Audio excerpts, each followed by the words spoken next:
Alô você, tudo bem? Seja muito bem-vindo ao quadro do nosso canal Senhor Review, dedicado à literatura, o quadro Leia Mais. Hoje nós vamos falar em especial de uma das obras de ficção policial mais icônicas, se não a mais famosa de todos os tempos.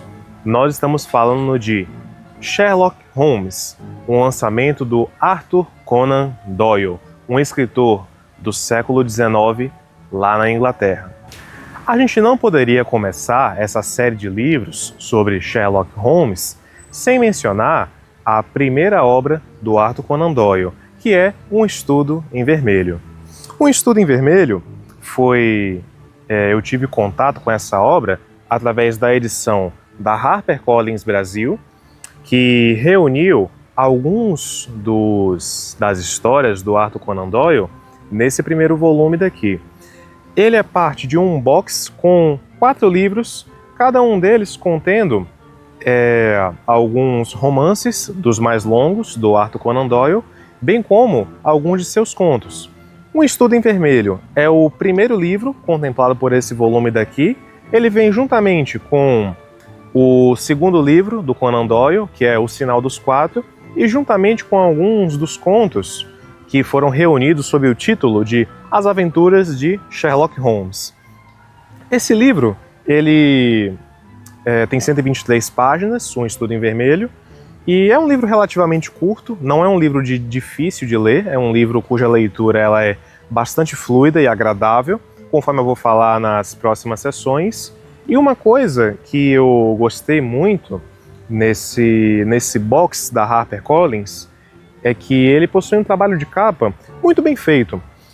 Ele destaca muito alguns dos elementos da cultura inglesa. Você pode ver aqui o Big Ben, por exemplo, a coroa real, além também de, por exemplo, o icônico e presente ao longo de toda a obra, o cachimbo do Sherlock Holmes. De tal maneira que esse é um livro que embeleza a sua estante e possui um trabalho de editoração muito bem feito.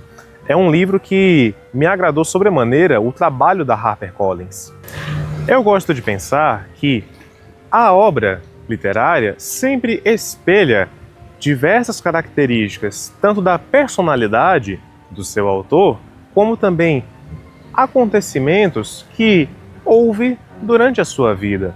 De tal maneira que a gente precisa fazer um pequeno esboço biográfico sobre a vida do Conan Doyle para que a gente entenda quais são as relações, os paralelos entre a sua vida, bem como também entre os personagens e, quiçá, a própria narrativa que está dentro do livro. Bom, o Conan Doyle, de nome completo Arthur Ignatius Conan Doyle, nasceu em 22 de maio de 1859 em Edimburgo, na Escócia, e ele faleceu em 7 de julho de 1930 em Crowborough, na Inglaterra. O Conan Doyle ele foi formado em medicina de 1876 até 1881, período dentro do qual ele fez o seu curso. E dentro desse período, houve alguns acontecimentos que possuem relação direta com alguns dos fatos que a gente vê ao longo da narrativa, não só de Um Estudo em Vermelho, mas em outras obras, como a gente vai ver no futuro. Em particular, Doyle ele era muito interessado em botânica e também em como as plantas produziam substâncias que podiam ter um potencial altamente tóxico. Por exemplo, é de 79 a publicação de um artigo do próprio Doyle em que ele fala do Gelsemium, que é uma planta, como um veneno, e que inclusive vai estar presente dentro da obra O Sinal dos Quatro, em que um dos personagens é morto justamente através de uma flecha envenenada com uma planta. Então, o Doyle ele se aproveita de alguns dos elementos da sua formação enquanto médico e enquanto amante de botânica para poder transportar esses conhecimentos para a sua obra. Ainda logo no início, e não só no início, mas ao longo de todo o livro de Um Estudo em Vermelho, o próprio Sherlock Holmes é um personagem que demonstra ter muito conhecimento sobre anatomia e inclusive sobre botânica, o que tem uma inspiração direta com o próprio caráter e a formação do Conan Doyle.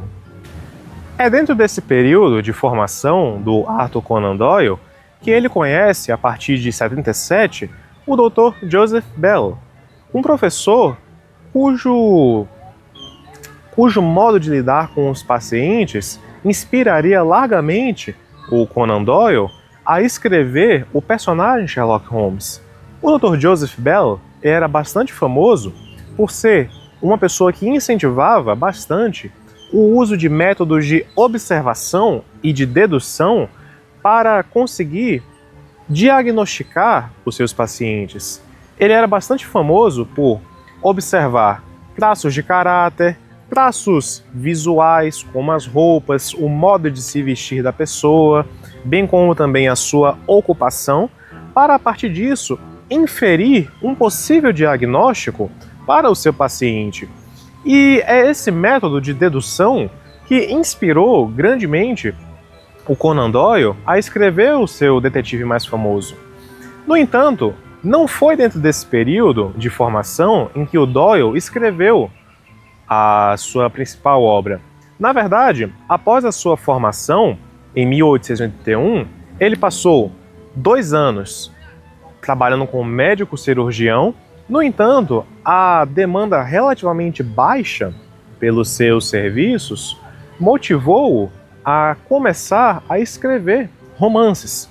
E é então que, entre idas e vindas, em 87, o Doyle publica A Study in Scarlet, que é o atual Um Estudo em Vermelho, em tradução portuguesa, publicado pela editora Wadlock & Co.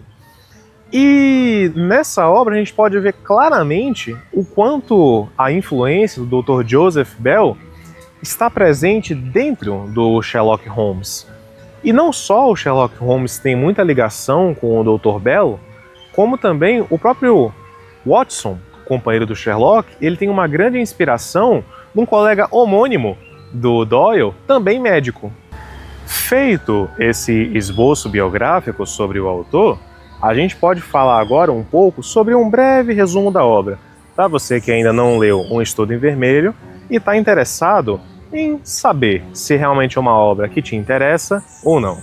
Pois então, a gente pode resumir Um Estudo em Vermelho da seguinte forma: um médico aposentado do exército britânico regressa da Segunda Guerra Anglo-Afegã e volta para Londres em busca de uma vida mais tranquila. Procurando então alguém com quem dividir as suas despesas, ele conhece Holmes, que é um sujeito cuja formação é uma grande incógnita. Ele parece saber de muita coisa, no entanto, ninguém sabe direito o que ele faz. E é então que ele começa a morar junto com Holmes e ele começa a conhecer mais sobre o caráter desse sujeito tão curioso. E é então que Tobias Gregson, um policial da Scotland Yard, a polícia londrina, entra em contato com o Sherlock para poder solucionar um caso extraordinário. Um homem aparece morto dentro de uma casa, sem sinais de sangue ou de violência. E é então que a grande capacidade dedutiva e analítica de Holmes se mostra em toda a sua potência, de modo que ele soluciona o caso, descobre quem é o culpado e ele surpreende a todos com o seu notável gênio analítico e a sua grande capacidade de encadear, a partir de um resultado, toda a sequência de acontecimentos que vieram antes, mesmo que ele não conheça esses acontecimentos. O livro ele é dividido em 2 partes. Após o Sherlock descrever toda a solução do crime, o Conan Doyle entra numa segunda parte em que todos os fatos anteriores ao crime são explicados, numa história de amor proibido, de fanatismo religioso e de uma vingança levada até as últimas consequências. Vamos falar um pouco agora sobre as características do livro. Afinal, o que é que torna Um Estudo em Vermelho e todas as obras que vêm depois dele, do Sherlock Holmes, tão dignas de serem lidas? Vamos falar um pouco sobre Um Estudo em Vermelho primeiro. Em primeiro lugar, a sua narrativa ela é feita em primeira pessoa, ao menos na primeira parte. Já na segunda parte, que fala sobre os acontecimentos que vieram antes do crime, é feita em terceira pessoa. O Doyle, ele coloca uma singularidade que deixa Um Estudo em Vermelho um livro muito especial, que é o uso de acontecimentos políticos e históricos recentes até aquela época do século XIX em que ele viveu, como uma linha que une as vidas dos personagens. A gente pode citar como alguns exemplos a Segunda Guerra Anglo-Afegã, que foi um conflito político entre o Afeganistão e a Inglaterra, e que foi o ponto de união entre o Dr. Watson e o Holmes. E na segunda parte do livro, nós temos também a peregrinação dos Mormons no estado americano de Utah, que é como um ponto de união entre os personagens Lucy e John Ferrier, e também o Enoch Drebber e o Joseph Stangerson. E o livro, ele também possui algumas singularidades no jeito como o Doyle retrata tão bem o século XIX em inglês.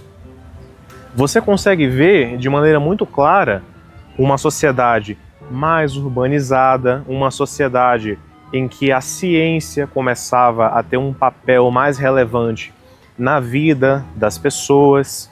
Afinal, no século XIX, datam algumas das conquistas científicas da humanidade que marcaram profundamente o mundo ocidental.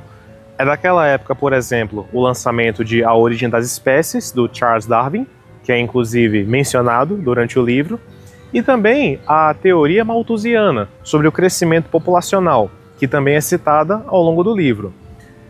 O Conan Doyle também demonstra um conhecimento profundo da cultura do século XIX inglês, até então naquela época.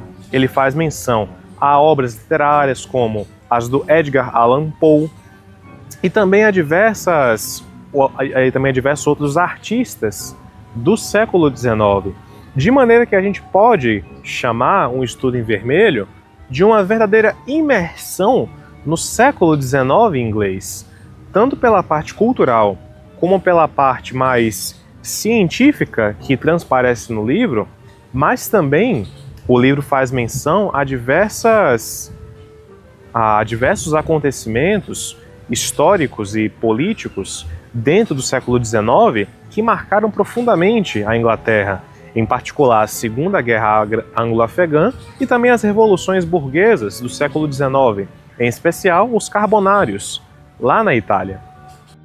Ainda dentro das características literárias, eu quero falar um pouco agora sobre alguns critérios que eu gosto bastante de utilizar para poder avaliar a qualidade literária de uma obra. Em primeiro lugar, eu quero falar um pouco sobre a qualidade dos recursos narrativos que o Doyle emprega em Um Estudo em Vermelho. Primeiramente, a gente pode falar, e a gente já vinha falando sobre isso em sessões anteriores, que é o uso de acontecimentos políticos e históricos do século XIX na Inglaterra como formas de unir a vida dos personagens. A gente tem a Segunda Guerra Anglo-Afegã unindo o Sherlock Holmes ao Watson e a caravana Mormon no estado de Utah e a fundação de Salt Lake City como uma maneira de unir a Lucy e o John Ferrier ao povo Mormon daquela época.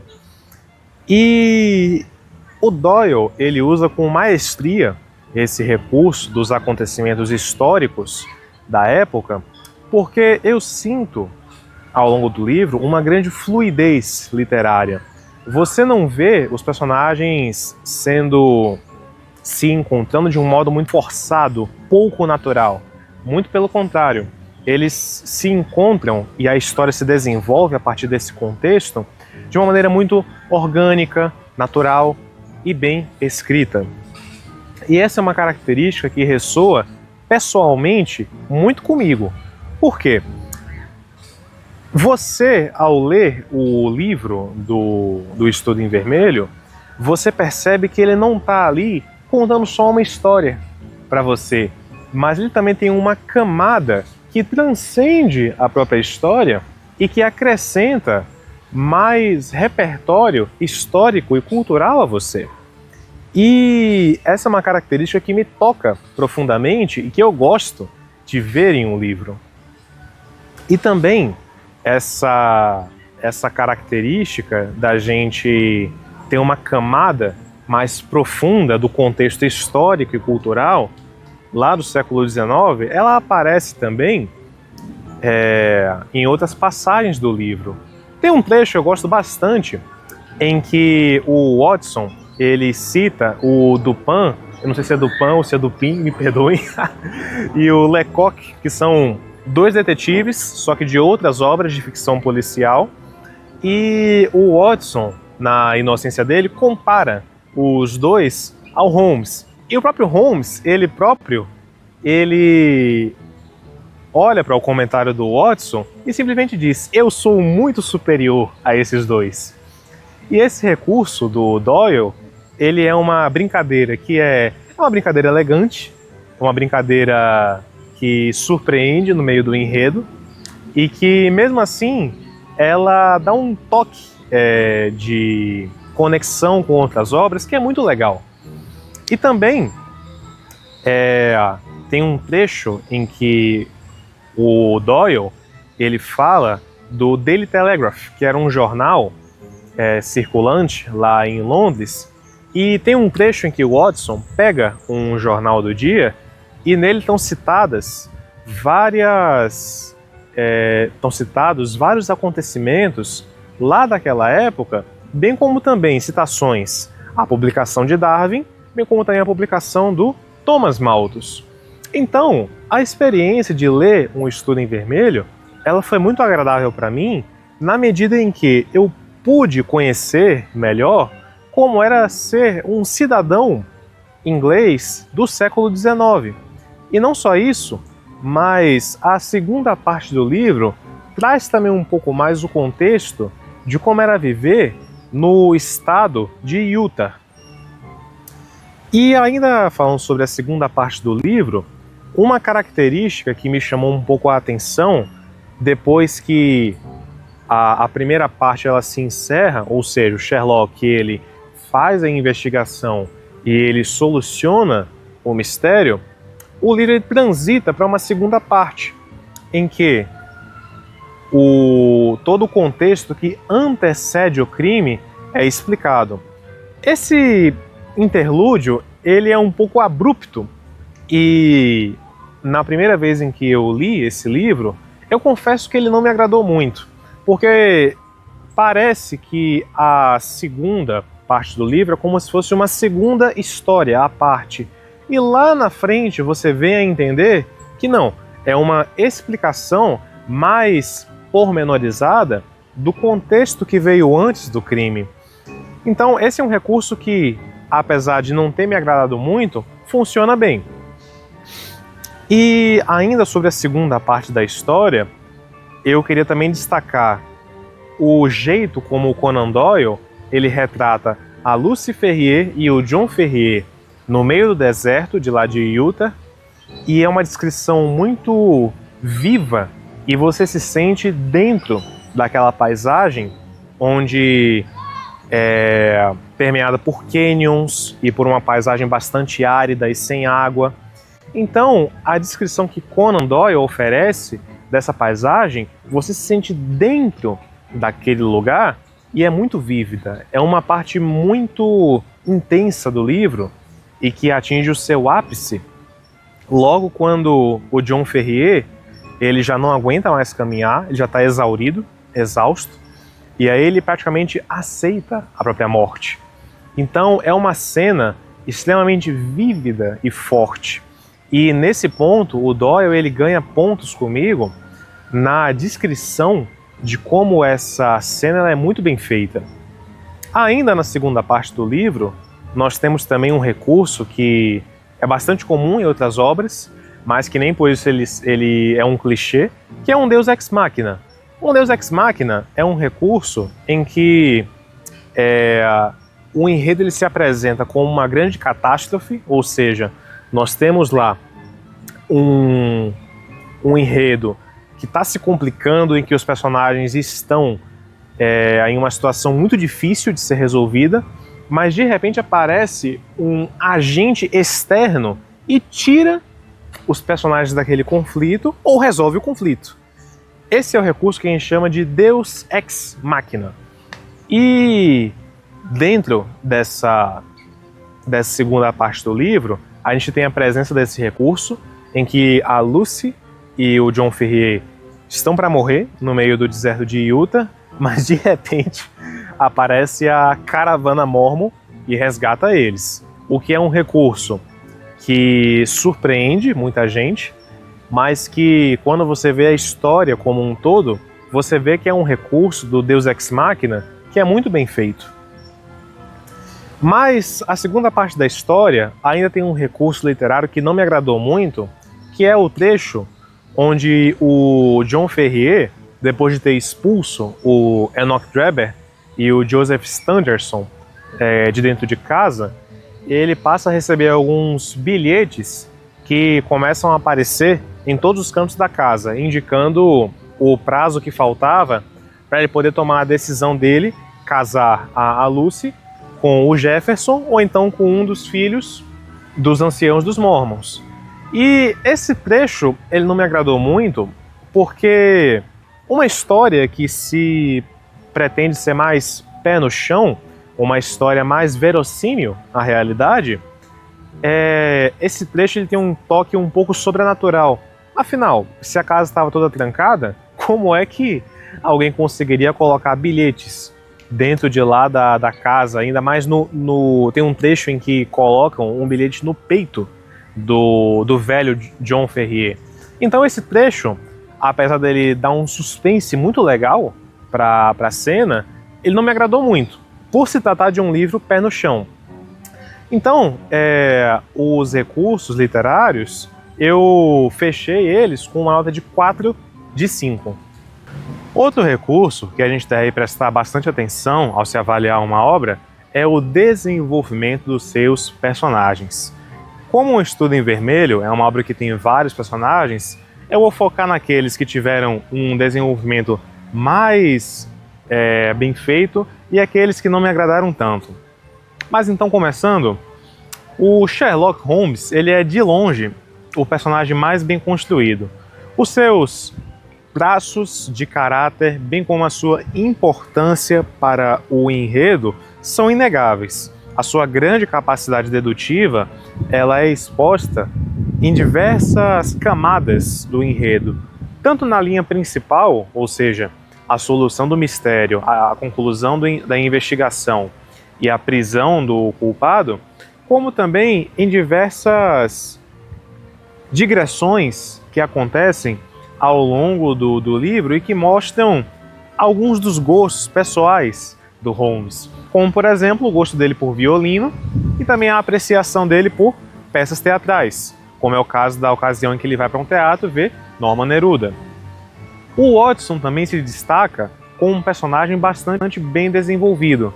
Apesar dele, ao longo da história, ficar um pouco mais ofuscado por conta do brilhantismo do Holmes, ele é um personagem que é bem desenvolvido desde o início da história, com a Segunda Guerra Anglo-Afegã e o regresso dele para Londres, como também ele é um personagem cujo caráter desconfiado e bastante prático serve como um pivô para estruturar o modo como o leitor vai conhecendo mais das capacidades de Holmes.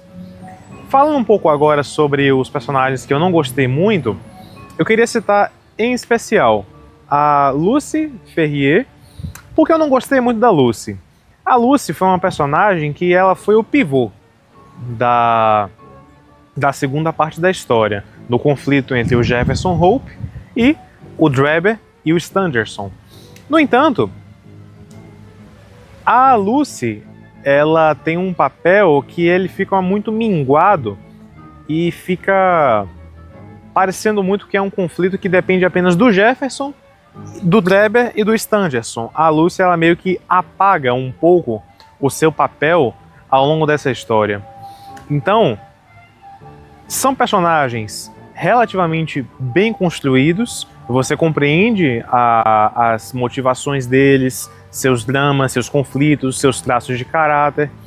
No entanto, o que eu posso falar como uma avaliação geral dos personagens de Um Estudo em Vermelho é que os personagens que têm um paralelo com a realidade, como é o caso do Sherlock com o Dr. Joseph Bell e o Dr. James Watson, inspirado no colega de mesmo nome, do Conan Doyle, eles notavelmente têm uma construção muito bem feita. No entanto, os outros personagens que não têm um correspondente na realidade, eles perdem um pouco dessa complexidade de caráter. Eu vejo também muito isso no Lestrade e no Tobias Gregson, que são os dois policiais da Scotland Yard que ajudam o Holmes dentro da investigação do crime.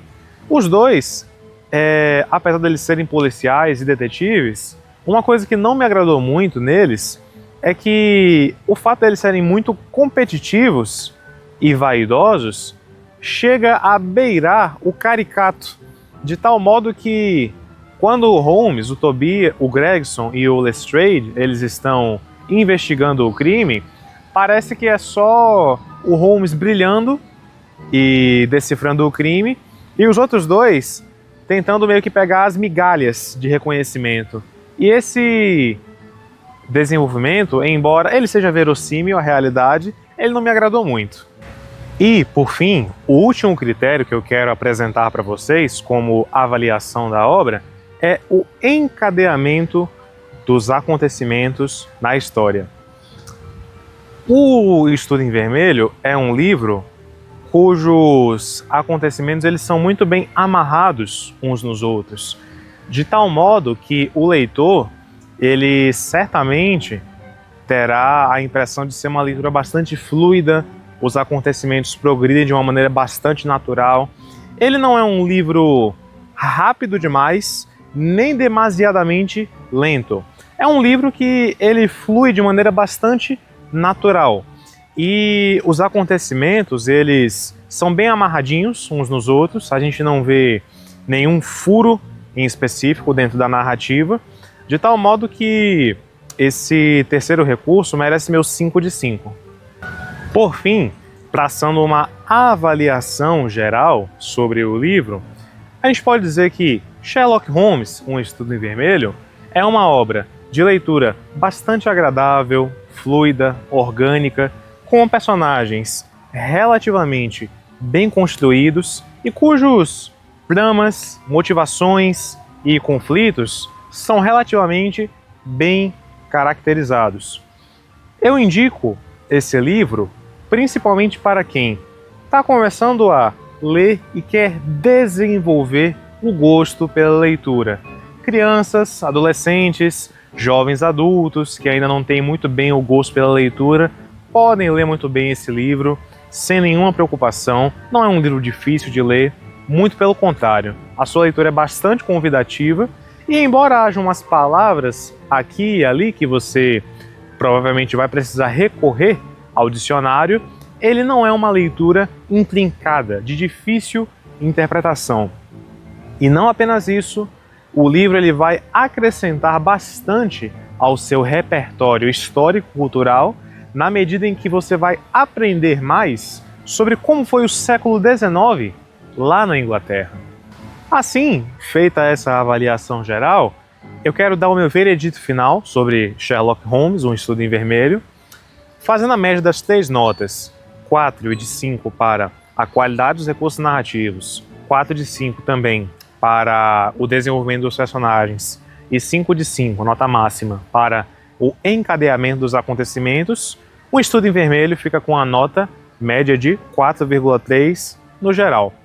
Lembrando que essa nota, ela está muito longe de representar a qualidade de um livro em sua totalidade. Os livros possuem características peculiares uns em relação aos outros, de tal modo que a nota que eu dou aqui, ela não se preza ao dever de classificar e de hierarquizar um livro como melhor do que o outro, mas é apenas uma referência para a gente comparar características do estilo de escrita e não dar uma palavra final sobre qual livro ou qual escritor é melhor do que o outro. Bom, ditas essas coisas, muito obrigado. Se você gostou desse vídeo, deixe seu like. Se você já leu Um Estudo em Vermelho, compartilha com a gente aqui nos comentários quais foram as suas impressões, se você concorda comigo, se você discorda. Críticas, sugestões, comentários, você pode falar aqui também. E lembre-se, a leitura é um dos caminhos mais certos para a sabedoria.